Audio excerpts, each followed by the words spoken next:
에베소서 1장 7절. 신약 성경이겠죠. 한 300페이지쯤 되는 것 같아요, 제 기억에. 에베소서 1장 7절입니다. 우리 사모하는 마음으로, 진짜 사모하는 마음으로 함께 합독합시다. 시작. 우리는 그리스도 안에서 그의 피로 말미암아 속량고 죄사함을 받았느니라. 아멘. 아멘. 우리 인사할까? 하나님 사랑합시다. 내 이웃 사랑합시다. 선포합시다. 당신이 이 땅의 작은 예수입니다. 사랑하고 축복합니다. 이렇게 예배드리고 기도했는데 좀 이렇게 기쁨이 넘치셨으면 좋겠어요. 기뻐하셨으면 좋겠습니다. 함께 예배드릴 수 있음이 즐거움이셨으면 좋겠습니다. 우리는 은혜 받은 자입니다. 은혜 받은 자예요. 아멘이시죠? 우리가 받은 은혜가 뭘까? 사실 이 은혜를 표현하는 건 적을 수도 있지만 참 많을 수도 있어요. 오늘 우리가 본 에베소서 1장 7절은 하나님의 은혜를 속량으로 표현합니다. 우리말 속량으로 번역된 헬라어는 아폴리트로시스라고 하는데 구속이라고도 표현하고요. 개역 한글판에는 구속으로 번역을 해놨습니다. 이 아폴리티로시스는 아폴리오라는 단어에서 기인합니다. 이 표현은 지금 이 시대에는 사실 쓰지 않는 단어입니다. 예수님 시대 에베소가 쓰여질 그 당시 노예들과 죄수들에게 쓰였던 단어예요. 아무나 이런 단어를 수식하는 인생이 아니라 노예나 형이 판결돼서 사형이 언도되거나 평생 옥살이를 해야 하는 죄수들에게 사용되는 단어입니다. 이 속량은 이것이 노예에게 수식이 된다면 노예는 우리는 사실 그 문화를 전혀 모르지만 영화나 만화 같은 데서 보았을 겁니다. 사람을 사고 파는 시장이 있었죠. 역사도 증언하죠. 그리고 에베소서가 쓰여질 이때도 사람을 사고 팔았었습니다. 그래서 노예는 노예 시장에서 거래가 되는데 거기에 각자 노예마다 가격이 책정되어 있겠죠. 일단 노예는 여러분 꿈을 가질 수 없는 존재입니다. 꿈을 가져봐야 아무 의미가 없어요. 잘나봐야 도리어 그것이 명을 단축할 수도 있습니다. 노예이기에, 사람이 아니기에, 물건이기에 주인에게 전적으로 속해 있는 주인의 것이기 때문에 노예는 사람이 아니었습니다. 그런 노예들을 사고 파는 그 시장, 아마도 철창 안에 갇혀서 손과 발이 묶인 채로 있지 않았을까요? 옷은 최대한 벗겨져 있었을 것입니다. 왜냐하면 그 노예를 사기 위해 그 노예의 몸을 주인 되려고 하는 자가 확인해야 했기 때문이겠죠. 잘 먹지 못했을 것이고 씻지 못했기에 악취가 진동하고 누구도 그 노예를 글쎄요 사랑할 수 있을까요? 그런 노예들이 막 철장 안에 갇혀있는 그곳에 유독 유약하고 연약한 노예가 하나 있습니다. 노예 중에서도 가격이 작은 자, 노예 중에서도 볼품없기 짝이 없는 자, 노예 중에서도 누구도 찾지 않을 것 같은 병든 자, 아픈 자. 여러분, 노예가 아프면 상품 가치는 없는 겁니다. 노예가 다치면 그걸로 끝이에요. 그런데 무언가 불편함이 있고 아픔이 있고 괴로움이 있는 얼굴 낯빛이 어두운 노예 앞에 어떤 한 사람이 섭니다. 그리고 다른 사람이 아닌 병든 나를 지목합니다. 그리고 이 노예를 나에게 팔으라 말합니다. 아마도 목 같은 데 이렇게 막 가격이 붙어 있잖아요. 영화 같은 데 보면 붙어 있지 않으면 주인이 말하겠죠. 노예상이 얘는 얼마야? 100만 원이야? 50만 원이야? 그렇게 100만 원이라 말을 듣자 그 주인이 10배 아니 100배 되는 가격을 지불합니다. 그리고 그 노예를 꺼내요. 너는 이제 자유자야. 그리고 너는 이제 내 아들이란다 라고 말씀하시는 거예요. 기가 막힌 일이죠. 그것이 속량입니다. 이것이 죄수들에게 적용이 된다면 오늘 나는 죄를 지어 판결이 떨어졌습니다. 영원히 옥에서 나갈 수 없거나 그 죄값으로 죽임 당해야 합니다. 그렇게 죽을 수밖에 없는 나의 항변을, 나의 억울함을 누가 알아줄까요? 내가 죄가 판결이 돼서 죄인으로 섰을 때 누가 나의 말에 귀를 기울이며 내가 항변한다는들 그 말을 들어줄까요? 도리어 나를 조롱하고 나를 때리고 나를 죽이려 하는 그때, 그 시절, 그 죄수들은 많은 사람들의 조롱거리였으며 침뱉음의 대상이었으며 모욕에 수치심을 당해 마땅한 인간이었습니다. 그런 그 죄인이 자신이 지은 죄로 인해 죽음의 자리에 섰습니다. 그런 그때 누군가 죽음의 자리에서 나를 밀어내시고 대신 죽음의 자리에 누군가가 서셔서 나를 대신하여 죽으시려는 그분이 나를 자유자라, 너는 내 아들이라 말씀해 주시는 거예요. 이것이 오늘 우리가 본 이 속량으로 번역된 아폴리트로시스라는 단어입니다. 사도 바울은 오늘 우리가 받은 은혜를 아폴리오로 해석하고 있어요. 우리가 속량받았어. 우리가 자격 없는 우리가, 세상에서도 값이 떨어지는 내가, 죄로 인해 죽어 마땅한 내가 이 볼품없는 내가 하나님의 은혜로 자유함을 얻었고 하나님의 은혜로 주의 자녀가 되는 권세를 받았어. 아무것도 아닌 나를 하나님이 창세전부터 아시고 사랑하시고 나를 통하여 위대한 일들을 계획하셨어. 인간의 어떤 말들이 아니라 세상을 지으시고 나를 만드신 그분이 세상이 존재하기 전부터 나를 사랑하시고 나를 향한 완벽한 계획과 뜻을 갖고 오늘 이 땅에 나를 불러내셨으며 오늘 나의 존재가 허망하고 아무 의미 없는 인생이 아니라 주의 자녀가 되며 하나님을 감히 하늘에 계신 나의 아버지여, 우리 아버지여 라고 부르며 기도할 수 있는 은혜를 주셨어 라고 말하는 거예요. 그게 오늘 사도 바울이 우리가 받은 은혜가 무엇인지를 한 단어로 설명하며 표현하는 것입니다. 여러분, 우리는 이 속량을 얻은 자입니다. 이 구속을 얻은 자며 죄사함을 얻은 자며 존재론이 바뀐 자며 이제는 새 존재가 되어 이전에 나의 어떤 삶도 나를 향하여 너 죄인이었잖아를 외칠 수 없을 만큼 완벽한 값을 지불하시고 우리를 그 핏값으로 사셔서 우리를 새 존재로 세우신 우리 하나님, 그분의 은혜를 우리가 받은 자입니다. 할렐루야. 그게 저와 여러분입니다. 그럼 은혜 받는 우리는 어떻게 해야 할까요? 오늘 설교 포커스는 여기에 있습니다. 오늘 속량이라는 단어를 우리가 어느 정도 이해하고 에베소서에서 사도 바울이 말한 이 카펠리오, 이 단어를 이해하면 오늘 우리의 은혜가 조금은 그려질 것 같아요. 이 큰 은혜를 받은 우리는 이제 어떻게 해야 할까요? 제가 예전에 썼던 설교 엄청 많아요. 제 컴퓨터에 모르겠어요, 한 수천 개도 넘게 있습니다. 그래서 오늘 막 이렇게 이것저것 꺼내 보다가 2019년에 썼던 설교를 꺼내 보는데 거기에 저와 우리 둘째 이야기가 하나 써 있었어요. 저는 기억이 안 납니다. 근데 2019년에 제가 썼던 글이니까 있었던 일이겠죠. 제가 생각하기에 우리 둘째도 전혀 기억 못할 겁니다. 2019년이면 지금으로부터 5년 전이니까 저희 둘째가 6살일 때겠죠. 그때 도시어부라는 프로그램을 같이 봤나 봐요. 그냥 본 걸로 하고 기억나는 것처럼 얘기할게요. 기억 안 나는 것처럼 내 이야기를 하려니까 좀 이상합니다. 아무튼 있었던 일이에요. 그래서 도시어부를 같이 봤습니다. 그때 이제 여자 출연자가 이렇게 게스트가 바뀌나요? 저는 그 프로그램이 지금도 하나요? 이덕화 씨나. 우리는 예배만 드리니까 TV 프로그램 전혀 모르죠, 그죠?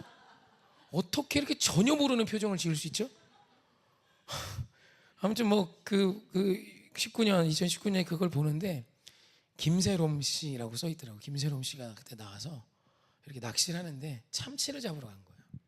그러다가 청새치를 잡은 겁니다. 참치과 1m도 넘는 그 생선이 뭔지는 압니다. 그걸 막 잡고 이렇게 막 끄는데 여자가 힘이 없으니까 옆에서 막 남자들도 도와주고 이렇게 했겠죠. 그럼 그때 아무튼 청새치를 이렇게 잡으면 이 녀석이 마지막에 이렇게 건져 올릴 때 배가 서지 않습니까? 그러면 그 주변이 뻘겋게 피로 물들어요. 생선이 워낙 크다 보니까. 그리고 참치류를 잡는 이 낚싯줄은 몇 미리 정도 되는 것 같아요. 그리고 그 이렇게 갈고리가 진짜 굵습니다. 거기 어디든 찔려서 입 주변이 구멍이 나서 마지막에 그 힘센 참치를 들어 올리니 얼마나 피가 나겠어요. 피가 막 이렇게 붉게 되니까 저희 둘째가 이렇게 얘기하는 겁니다. 아빠, 청새치가 너무 불쌍해. 청새치가 너무 불쌍해. 근데 제가 이제 장난기가 많으니까 저희 광희한테 그랬어요. 광희야, 너 생선 좋아하지? 그것도 그렇게 잡는 거야. 저렇게 잡아서 네가 잡아 먹는 거지. 저는 장난친 거예요. 요건 기억나요. 제가 이런 건 기억나요. 이렇게 장난삼아 얘기했는데 애가 너무 진지하게 받아들이는 거예요. 충격을 받았어요. 좀 여기서 멈췄어야 되는데 우리 광희 어제 오징어 먹었지? 오징어도 그렇게 잡아 먹은 거야. 내가 진짜 충격을 받았어요. 그래갖고 이게 장난을 친 건데 애가 너무 심각해지니까 또 제가 목사하고 하니까 이걸 또 어떻게 훈훈하게 마무리를 해야 되나. 그래갖고 이렇게 얘기를 했어요. 광희야, 우리는 무언가를 죽여서 먹고 살아야 돼. 오징어도 죽기 싫고 참치도 죽기 싫고 우리 광희가 좋아하는 고등어도 죽기 싫었겠지? 근데 오징어가 죽으면서 고등어가 죽으면서 어쩌면 이런 마음도 가지지 않았을까? 광희야, 네가 나를 맛있어 하니 나를 먹고 키도 크고 공부도 잘하고 훌륭한 사람이 되면 좋겠어. 오징어가 우리 광희한테 네가 날 좋아하니 잡아먹고 뼈도 튼튼해지고 키도 크고 훌륭한 사람이 됐으면 좋겠어. 6살이니까 오징어가 무슨 그런 생각을 하겠습니까? 근데 이 아이가 눈이 그렁그렁 하다가 고등어가 그러지 않을까? 나 잡아먹고 사는 거니까 잘 살아야 돼.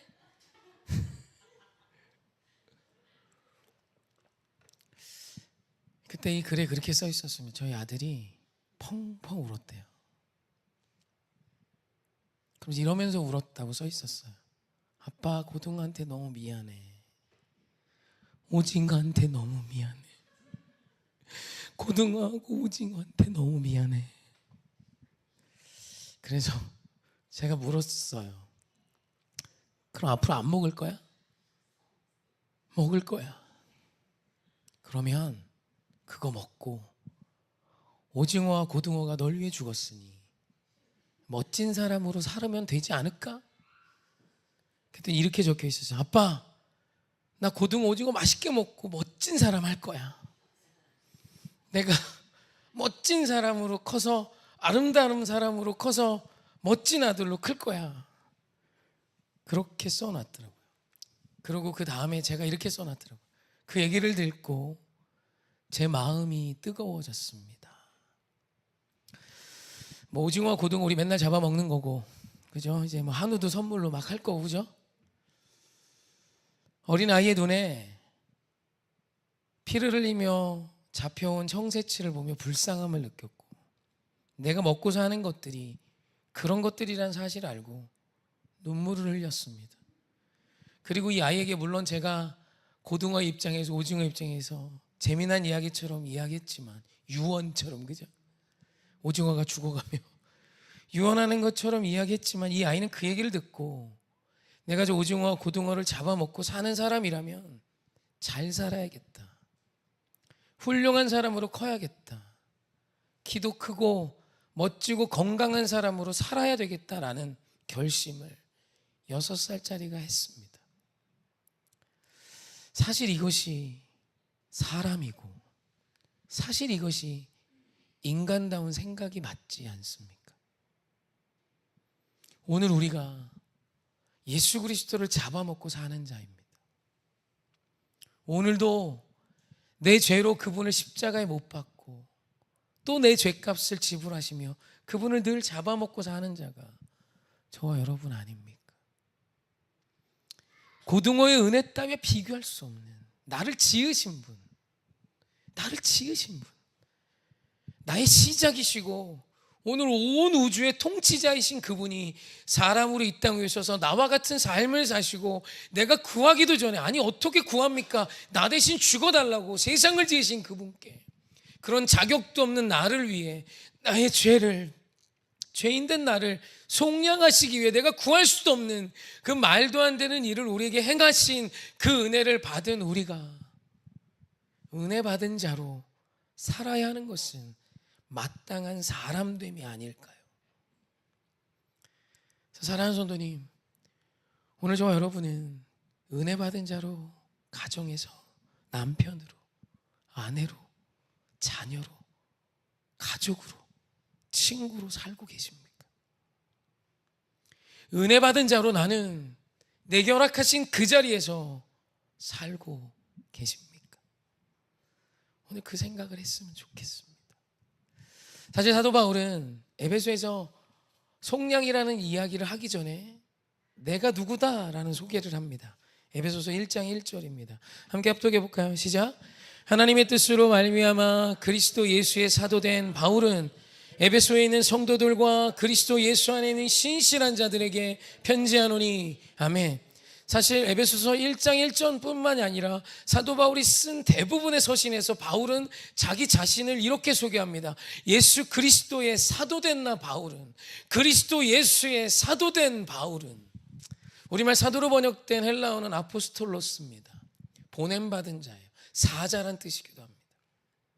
오늘 사도 바울은 하나님의 말도 안 되는 속량의 은혜를 받고 하나님의 사도로, 하나님의 사자로 이 세상에서 살기로 결정한 거예요.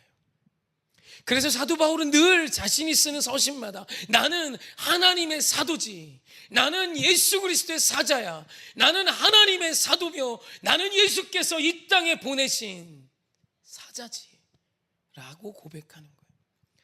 여러분, 하나님이 나를 이 땅에 보내셨다라는 해석으로 오늘을 산다면 오늘 내가 이 땅에 존재하는 이유가 있겠죠. 오늘 하나님이 나를 이 땅에 보내셨다라는 것은 하나님께서 나를 통해 행하실 일이 있겠죠. 사도 바울은 자신의 인생을 그렇게 해석한 것입니다.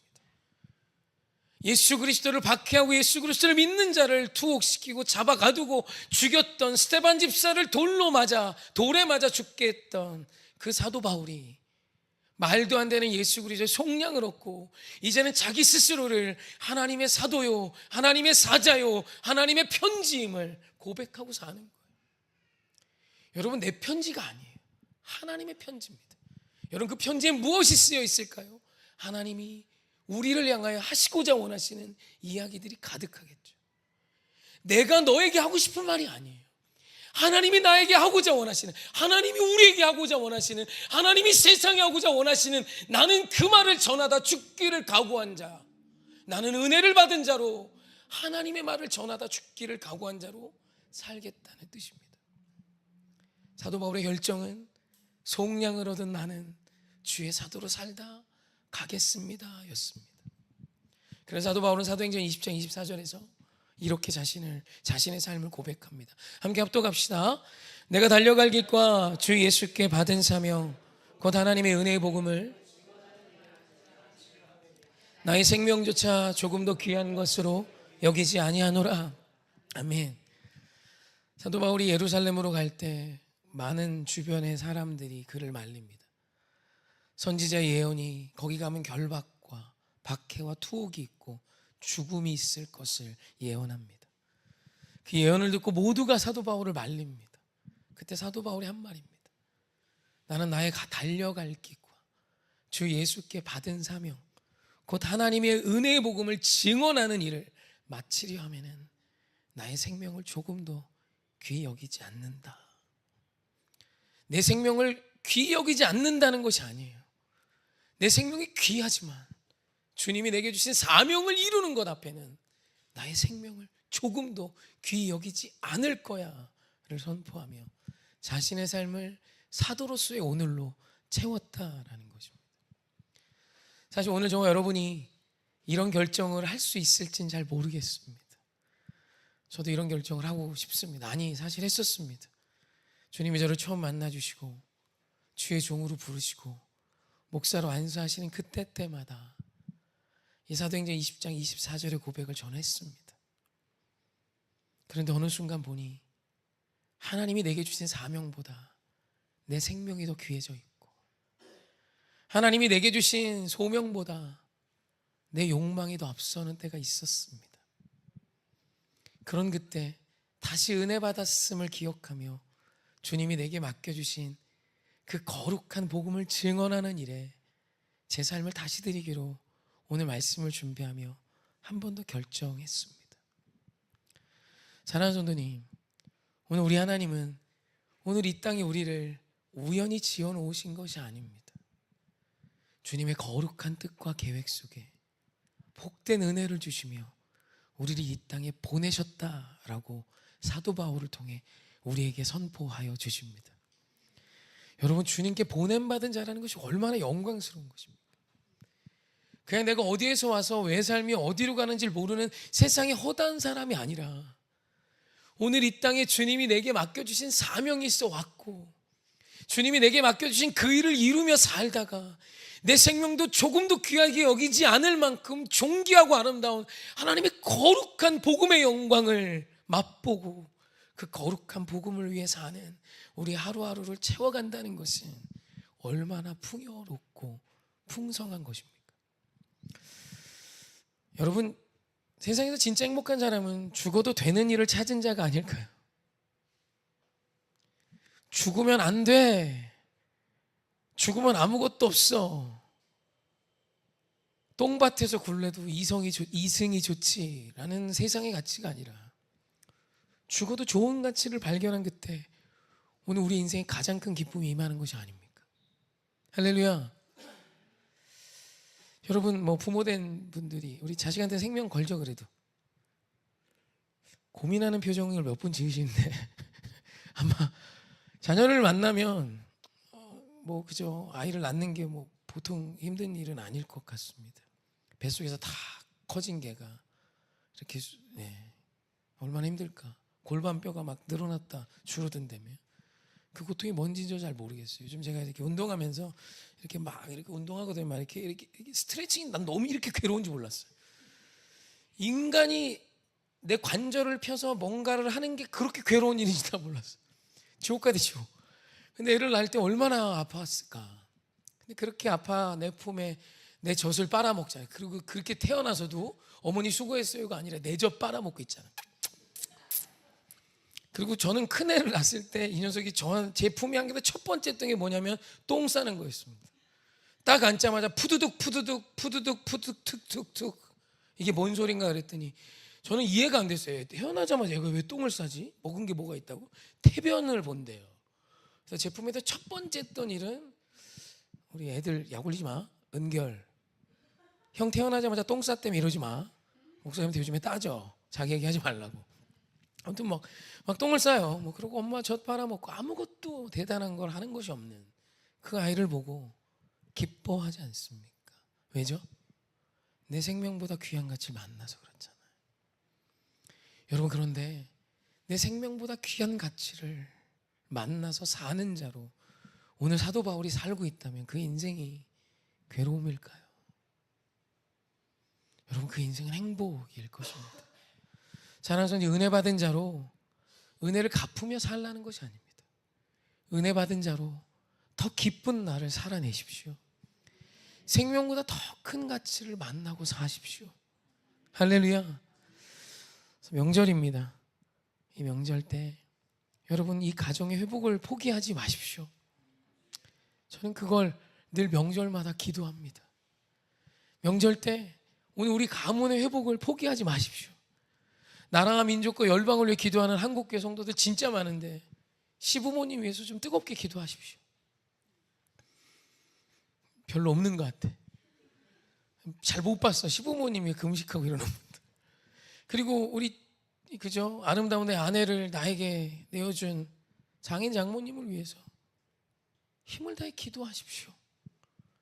오늘 우리 회복해야 할 첫 번째는, 우리가 첫 번째로 보냄받은 사명지는 나의 가정이지 않습니까?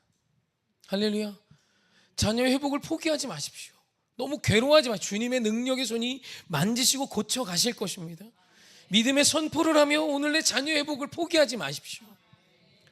오늘 우리 하나님이 나에게 맡겨주신 그 모든 만남을 포기하지 마십시오. 주 예수께 받은 사명을 감당하기 위하여 내 생명도 조금도 귀히 여기지 않고 나아갔던 이 사도 바울의 기쁨의 삶을 저와 여러분에게도 하나님이 청하고 계십니다. 그래서 오늘 은혜 받은 자, 이 속량의 은혜를 받은 자, 예수 그리스도를 잡아먹고 오늘을 사는 우리가 이 마지막 때에 그 주님의 거룩한 복음을 증언하는 삶을 여러분의 삶의 자리에서 살아내시기를 주님의 이름으로 축원합니다. 아멘. 에베소서 1장 3절에 사도 바울의 또 다른 결정이 나옵니다. 함께 합독해 볼까요? 시작. 찬송하리로다 하나님 곧 우리 주 예수 그리스도의 아버지께서 그리스도 안에서 하늘에 속한 모든 신령한 복을 우리에게 주시되. 아멘. 오늘 우리말 찬송하리로다로 번역된 히브리어로 원어 그대로 이야기하면 사실 찬송하리로다라고 번역하기엔 좀 문제가 있습니다. 이게 뭐냐면 나는 찬송할 거야 라고 번역하는 게 직역입니다. 그러니까 지금 사도 바울이 에베소서를 썼습니다. 에골 빌빌, 에베소서, 골로새서, 빌립보서, 빌레몬서는 옥중 서신입니다. 로마 감옥에서 썼던 말씀이 에베소서예요. 근데 에베소서 억울하게 옥살이합니다. 사도 바울은 죄져서 옥에 갇힌 적 한 번도 없습니다. 억울하게 옥에 갇혔습니다. 그런 그때에 그 차디찬 감옥에서, 로마 감옥에서 자택이죠, 본인이 렌트해서 살아가는 그 집에서 어디도 나가지 못하며 그 가정에, 그 옥에 갇혀 있었던 사도 바울이 했던 말이 무엇이냐면 나는 찬송할 거야 였습니다. 은혜 받은 사도 바울의 결정이에요. 사랑하는 성도님, 찬양하는 삶을 살아내십시오. 오늘 우리가 금요일 밤에 모여서 함께 멜로디와 반주에 맞춰서 찬양하는 것도 중요하지만 여러분의 삶의 그 자리에서 찬송하십시오. 제가 저희 어머니에 대한 생각을 이렇게 자꾸 추억하게 되더라고요. 누워 계시니까. 근데 저희 어머니가 제가 예전에 지하실 살 때 예수님을 처음 만나고 부업을 할 때도 그렇고 부엌에서도 그렇고 부업을 하실 때도 그렇고 어머니의 뒷모습을 늘 봤습니다. 늘 어머니의 뒷모습을 많이 본 것 같아요. 그럼 저희 어머니가 뒷모습에서 늘 제가 보았던 것이 무엇이냐면 부업을 하면서 요리를 하면서 했던 것이 뭐냐면 늘 찬송이셨습니다. 기도와 찬송이셨어요. 뭐가 좋다고? 저 반지하 살았습니다. 반지하. 빛이 딱 요만큼 들어오는 곳이었어요. 그리고 공동 화장실 썼습니다. 내 가정이 한 화장실에서 용변을 받습니다. 아침에 휴지 들고 줄 서서 이렇게 보신 분들 계시죠? 저는 그랬습니다. 겨울이 되면 얼어서 참담한 일이 그곳에서 일어납니다. 네, 생각하기도 싫어요. 네, 그런 곳에서 살았습니다. 근데 뭘 찬양할 게 있나? 밤새 부업하면서 돈이 없어서 밤새 여자가 쉬지도 못하고 부업하면서 뭘 기도할 게 있나? 뭔 찬양할 게 있나? 근데 저희 어머니의 그 찬양은 주님의 속량 때문이었던 것 같아요. 조건이 아니야. 상황과 조건은 최악입니다. 제가 살아봤던 집 중에 그 집은 제일 꽂았습니다. 제가 봤던 집 중에서도 최악입니다. 밤이 되면 새벽 2시만 되면 벌레들이 드글드글했어요. 잡을 길도 없었습니다. 별짓을 다 했습니다.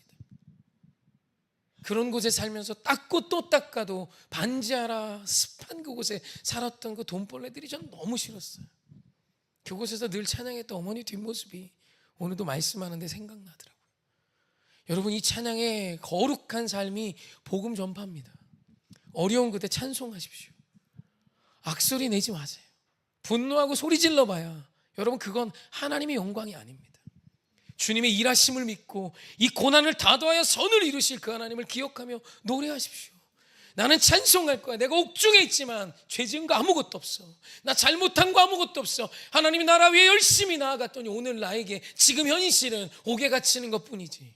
하지만 난 그래도 주님을 찬송할 거야. 매마저 차디찬 감방에 들어갔을 때 바울과 실라가 했던 게 뭡니까? 기도하며 찬송합니다. 그랬더니 옥터가 흔들리기 시작합니다. 기적이 일어나기 시작합니다. 막힌 문이 열리기 시작합니다. 메인 착고들이 풀어지기 시작합니다. 사랑하는 성도, 오늘 우리 찬송하는 것을 또한 결정했으면 좋겠습니다. 은혜 받은 자로, 은혜 받은 자로 하나님을 잡아먹고 예수 그리스도를 잡아먹고 오늘을 사는 나에게 하나님이 또 도전하십니다. 은혜 받은 자로 살아줘. 이 마지막 때 은혜 받은 그 기쁨의 삶을 살아내줘. 너의 남편 앞에, 너의 아내 앞에, 너의 자녀 앞에, 너의 사랑하는 가족들 앞에, 오늘 네가 살아가는 도시 속에서, 너에게 주어진 모든 만남 속에서 찬송하는 삶을 살아줘. 좌절과 절망이 아니라 하나님의 약속의 말씀을 붙들고 오늘도 찬송하며 기쁨으로 나아가며 하나님이 내게 주신 사명을 위해 나의 생명보다 더 귀한 가치를 만난 자로 살아줘 라고 오늘도 우리 하나님이 우리에게 부탁하시지 않을까요?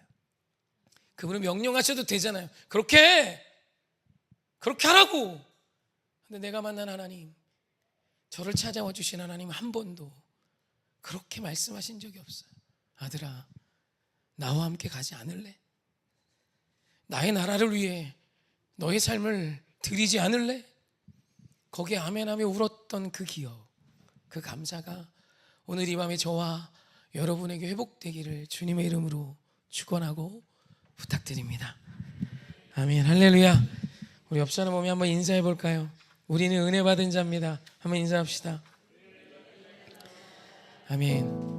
은혜 받은 자로 한 번 더 인사합시다. 은혜 받은 자로 사십시다.